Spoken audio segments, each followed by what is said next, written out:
there, extraordinary thinkers. Lee Travathan here. We're back with our happiness series today, and where are we? We are on video 10 of 12. So if you haven't watched the whole series, at the end of this I'll be putting some videos up, and that will give you a chance to go through and take a look at those videos so you can kind of catch up with the series. The purpose of the series is to give you 12 ways that you can begin to create more happiness in your life. And why that's important is because when you're not happy, your body takes a hit. Your heart even takes a hit. And most people don't know that. But it is important to know that, because the happier you can be, literally, the longer you can live. And studies have proven that. So we are giving you today another tip and tool that you can use to help yourself be happier. So if you have not subscribed, go down below and hit the little subscription button and hit the little bell beside it. We do have some heavy wind going on today, so there's some noise around us. I'm going to try to work around it, but if you happen to hear some noise, I live at the base of mountains, and as the day heats up, we get heavy wind. And surprisingly, here in the middle of winter, it's going to be 95 today here in Arizona. So we're going to do our best to do this. We've had some challenges today, and we're going to overcome them. All right, so video 10. One way that you can make yourself happier is let go of conflict. Yes, let go of it. Let go of conflict. Any conflict, I don't care what it is. Let go of it. There is an idea in our society, due to ordinary thinking, which you know I don't approve of if you've watched this. This idea that the more conflict you have in your life, the more you're learning. And it's really just a form of self-abuse. So I've actually had, when I was a therapist, I actually had clients that would actually create conflict thinking it was going to make them a better person, or endure situations that were really not good for them, and to think that was going to make them a better person. So in ordinary thinking, somehow that makes sense. I teach extraordinary thinking, and in extraordinary thinking, none of that makes any sense. So if you want to be truly happy, and you want to live a long, happy life, one thing that will help you is to indeed let go of conflict. Don't chase it. If it finds you, let it go. Choose peace instead. What we know is that you're going to be healthier if you choose peace. We know that. It's a scientific fact. So we know that if you make that choice, you are also not like a leaf in the wind. You have a little more control over your life. And in ordinary thinking, there is this idea that you are kind of a leaf in the wind, that you're supposed to be responding to anything and everything around you. And I'm going to say you don't have to do that. So if there's conflict going on outside of you, you don't have to choose it. You can choose peace inside of you, even if there is conflict going on outside of you. So let me get my trusty specs out here. All right. So why do you let go of conflict? Because you're going to be healthier. You're going to be healthier and happier if you do. Also, if you are not letting go of conflict, it may mean that unconsciously you don't know your worth and your value. Now that sounds a little strange, right? But the reality is most people do not know their worth and their value. I wrote this great little book. Hope you can see that. I think you can see that. Love Beyond Compare. And if you read that book, you will have a greater understanding of your worth and your value, who you truly are, beyond all the lies of the ego, beyond all the things you've been told through ordinary thinking. And you will create an ownership of yourself.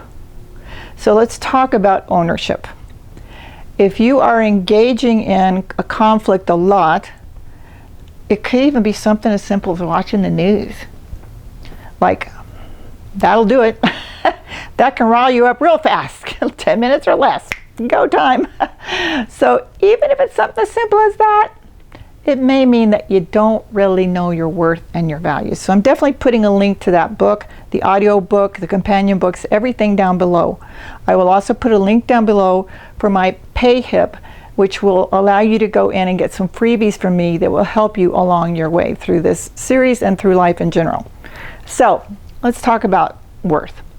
So if you know your self-worth, you're going to want to have some more ownership of yourself. So again, in ordinary thinking, you're taught from the time you're a little kid that your value is based on persons, places, things, events, situations, circumstances, things like that. In extraordinary thinking, we don't look at it that way. We look at it as a decision that you make that you have value. So ask yourself, if you know the value that you have, and you know that engaging in conflict is going to not be good for you, is that you honoring your value, your worth? Is that you honoring yourself? And I say it isn't. So I know it's very common, it's totally ordinary thinking to do things like, we'll just use that as an example, what I said before. Watching TV, watching the news. I've been watching the news the last couple of days because of the U.S. elections, and I don't want to do it again once this is over. Once I know who won, I don't want to do it again, because it's just you might as well have a badminton game going on in your head. It's just, the whole thing is just set up to distress you. So that is, whether you know it or not, even watching the news and getting upset by it is you engaging in conflict. Now the conflict might be just you with yourself as you respond to what you see there, but it still is that. So it's simple. Just ask yourself those questions. Is this really good for me? And what do I really get from it? And someone recently said to me, well, we have to be informed, right? Well, you're going to be informed whether you want to or not, because it's going to be in your face anywhere, everywhere.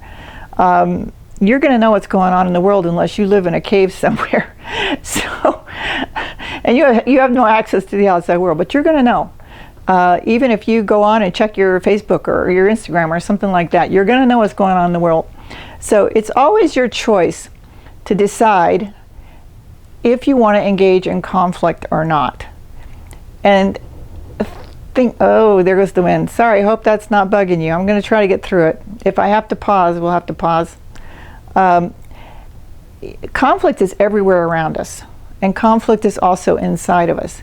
You just have to stop and be aware and alert and ask yourself, is this what I want?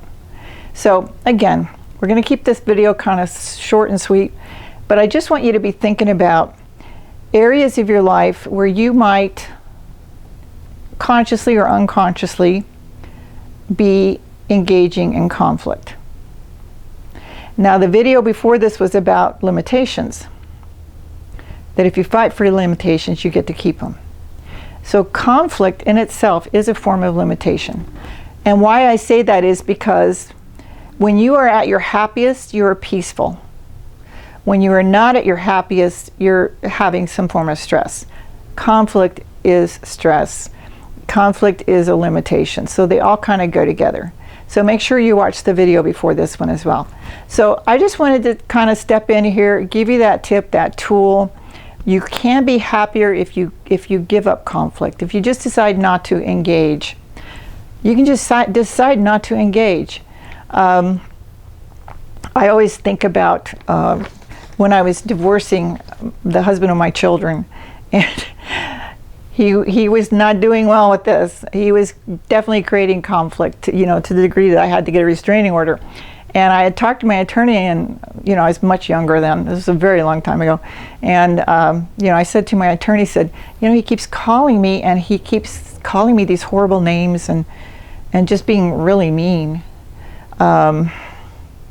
I mean, I have to talk to him about the kids, so I don't know what to do. And the attorney said, oh, it's really easy. You pick up the phone, you might listen for a moment after you say hello, and the minute he starts that stuff, you just say, frankly, I don't give a damn, and hang up. and you have someone else manage the situation with the kids, which is what I ended up doing. So another way to say that is you make the conflict a no thing. You give it no power, you give it no value. Instead, you give yourself power, you give yourself value. And you realize that your value is such that you're worth more than the conflict. So you have to, at some point, care about yourself and take your power back. So that's the last thing I want to say on this and leave you with is, ask yourself, is it time to take my power back? Is it time to take my power back from the jaws of mediocrity that conflict happens to be? So I can hear the wind gusting like crazy. You're probably hearing that out there too. So I'm going to go ahead and sign off. Just remember that there are freebies for you down in the description box. Just look at the PayHip link. There's my book is down there, contact information. There's a bunch of cool stuff down there. So just go check it out and be sure that you hit the subscribe. And what I do want to leave you with as well is I'm going to put up these videos here. These videos that I'm putting up right now are associated with this series. So it'll give you a chance to click either one or both, and you can go in and see more of this series. But my strongest suggestion is that you go in and start at the beginning. All right? So I hope this has all been helpful. And if you are enjoying the videos, be sure you pass them on. If there's some people in your life that you love, you want to help them grow, email the link to them, put it on your Facebook page, your Instagram, or whatever. Just pass it on. All right? So let go of conflict. You'll be a lot happier. Lee Travathan signing off. Videos. Take care of yourself.